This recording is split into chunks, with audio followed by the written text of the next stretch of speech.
من غير فيزا ومن غير بوت ومن غير ما تدفع فلوس. جبت لك طريقة اكتشاف لتفعيل جيميناي برو لمدة سنة كاملة مجانا.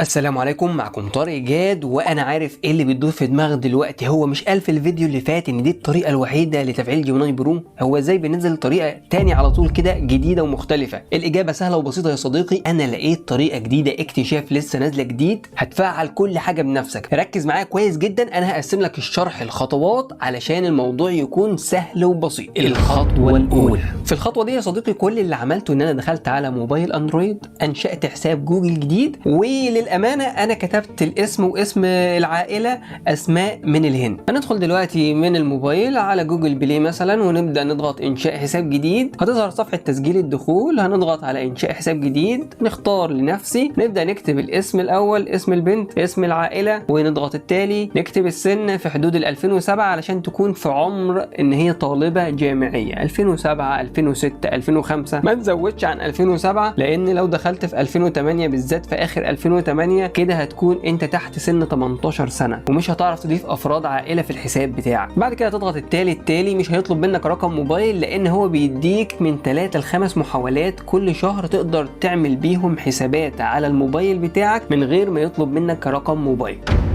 ابتداء من الخطوة دي هتحتاج رابط هسيبهولك في أول تعليق مثبت وكمان في وصف الفيديو. الرابط ده لتدوينة هتلاقي فيها كل الروابط اللي هنستخدمها. طبعا يا صديقي بعد ما جهزنا الحساب هنبدأ ان احنا نسجله عندنا على الجهاز من خلال ان انا هفتح مضيف جديد واضغط تسجيل الدخول وابدأ اكتب الميل والباسورد للحساب الجديد اللي احنا انشأناه.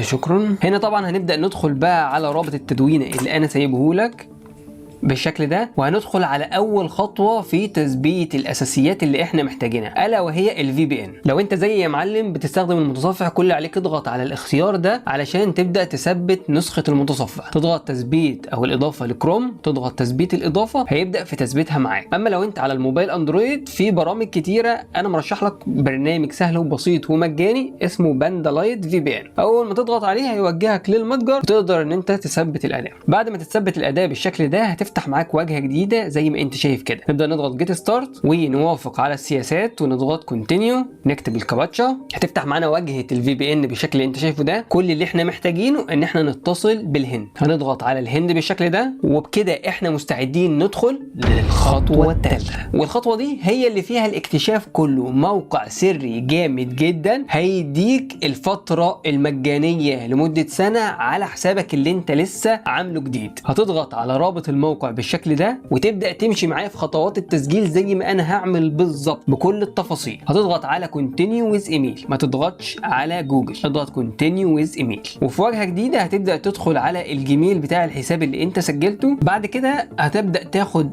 الميل بتاعك هنا كوبي، ونرجع بقى هنا للموقع بتاعنا علشان نكمل خطوات التسجيل. اول حاجه هيطلب منك الميل، طبعا انت خدت كوبي، تبدا تكتب اي باسورد. هنبدا بقى نكتب اسم البنت واسم العائله. بعد كده هنضغط ساين اب، هيبعت لنا كود تأكيد على الحساب بتاعنا. نرجع بقى للميل، هنلاقي الرسالة وصلت بالشكل ده، هنضغط عليها، نحفظ الست ارقام، نكتب هنا كده 606 498 ونضغط تأكيد. هيبدأ بقى يطلب منك خطوات تانية. ركز معايا كويس بقى جدا علشان التفاصيل اللي هتكتب هنا هي اللي هيتحدد على بنائها تفعيل الحساب ولا لا. اول حاجة رقم موبايل. احنا في رقم الموبايل يا صديقي بص، اهم حاجة هتكتب 90358. بعد كده اكتب اي 4 ارقام، اي 4 ارقام يجي في بالك، مثلا 7655 مثلا. وهنبدا بقى ننزل تحت في الكانتري، هنكتب مثلا دلهي، تمام، وهنضغط عليها دلهي الهند. وطبعا هنختار نوع بنت، مثلا اجاده اللغه انجليزي وهندي. نفس الاختيارات اللي انا هختارها هي اللي انت هتختارها. هتضغط على اول اختيار، تبدا تضغط على بي تك. هنا تكتب بقى يونيفرسيتي، الجامعه بتاعه دلهي، نختارها بالشكل ده. نبدا دي طبعا نسيبها زي ما هي. السنوات مثلا نخليها من 2025 لحد 2030. هنبدا نضغط نيكست. هنا هتسيب كل حاجه بس هتختار الاختيار ده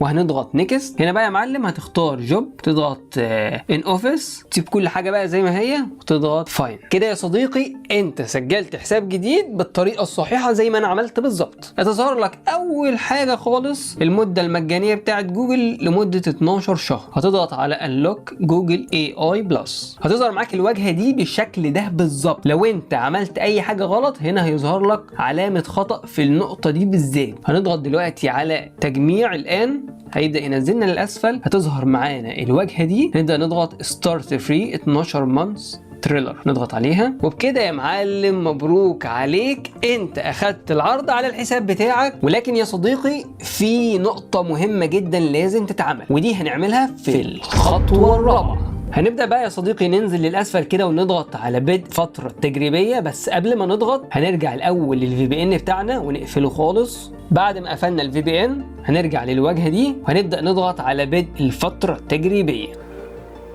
هتظهر معانا يا صديقي الصورة دي وهي إضافة طريقة دفع. لما بنيجي عند نقطة الدفع هتختار تاني اختيار اللي هو الدفع عبر الهاتف. أنا طبعا عملت حساب قبل كده بالفيزا بتاعتي، فلما حاولت أعمل حساب تاني بالفيزا بتاعتي علشان دي للأمانة والحساب ده اللي احنا بدأنا عليه الشرح، ظهرت لي رسالة الخطأ دي إن تم حذف العرض من حسابي لأن أنا استخدمت نفس الفيزا اللي استخدمتها في الدفع المرة اللي فاتت. فإحنا المرة دي هعلمك إزاي تدفع عبر الهاتف. أول ما بتضغط على الدفع عبر الهاتف هتظهر لك الرسالة دي ان تم ارسال اشعار على الهاتف اللي عليه الايميل. ولازم يا صديقي يكون في الوقت ده الموبايل متصل بالواي فاي او بالانترنت عموما. هتروح على الموبايل هتلاقي اشعار في الاعلى، هتضغط عليه هيقول لك اختار وسيلة الدفع، تضيف فيزا او برقم الهاتف. هتضغط رقم الهاتف هتظهر لك الرسالة اللي انت شايفها قدامك في الشاشة دي ان هو هيبدأ يدفع عبر رقم الهاتف. وزي ما انت شايف انا ضايف برقم الهاتف بتاعي، مفيش اي فيزا خالص في الموضوع. هنضغط الدفع هيقول لك تم عمليه الدفع زي ما انت شايف في الصوره الثانيه. ولو رجعنا هنا للحساب وبدانا ان احنا نفتح واجهه جديده ونشوف كده زي ما انت شايف كده فتحت واجهه جديده، بدل تم عمليه الدفع ربط الحساب وتاكيد الهويه تم تفعيل النسخه البرو.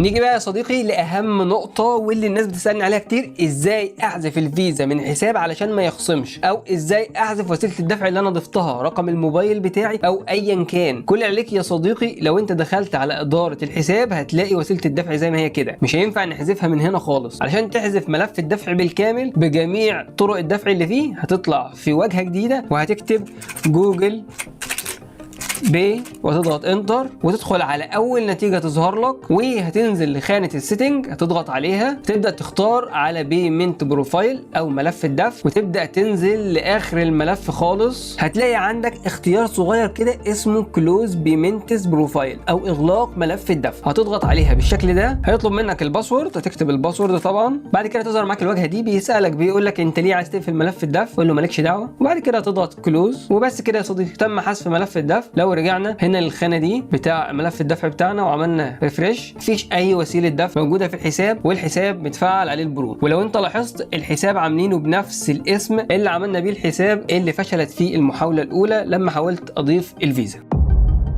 وبكده نكون وصلنا لنهايه الشرح اللي معانا النهارده. يا رب يكون الشرح عجبكم ويا رب تستفيدوا من الموضوع. سبحانك اللهم وبحمدك اشهد ان لا اله الا انت استغفرك واتوب اليك. سلام.